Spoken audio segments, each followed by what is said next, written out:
Yeah, I mean, Nigel Benn had a much better resume than Chris Eubank.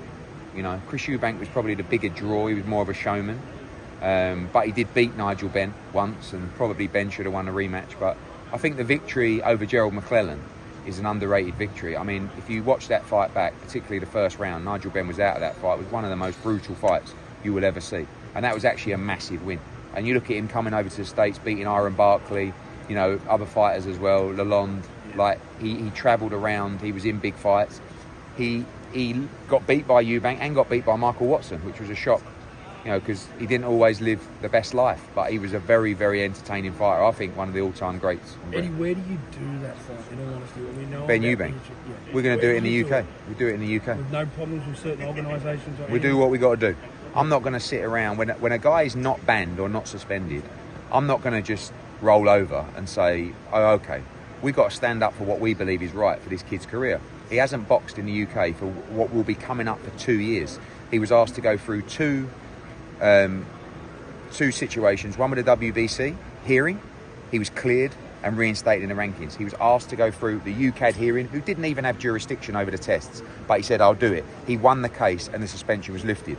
Now the board want to appeal. I understand that. They've got the right to do it, but right now his suspension has been lifted and he's cleared to fight. Has he been fairly treated by his I don't people? think so, but he's definitely made mistakes, you know, and he's definitely not, I think out of ego and a bit of anger, he's definitely not played this perfectly.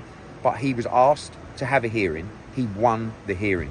He was found to be cleared and his suspension lifted. Therefore, the board are appealing the decision. So we say, no problem. But they're saying, no, we're not going to licence you to fight because it's not in the best interest of the sport. Legally, that's incorrect. If you are not suspended, there is no reason to not let that. If Conor Benn was to lose the appeal, which he's not going to, then I understand.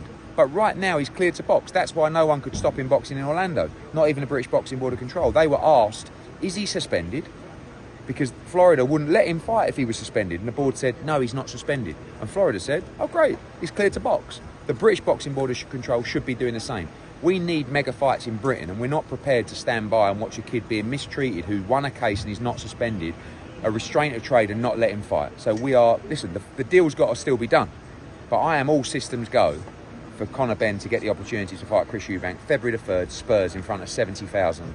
A monster fight for British boxing. Does the difference in weight concern you at all? Or a little bit, but Conor Benn is a Rottweiler, and he should be really at 154, but up at 160, it's a big task. He needs to win that fight inside 6 rounds. He can take Junior's head off, but he's in with a big middleweight as well. It's a brilliant fight. Thanks, guys. Bye, guys. Thanks, Eddie. Thank you, Marcus.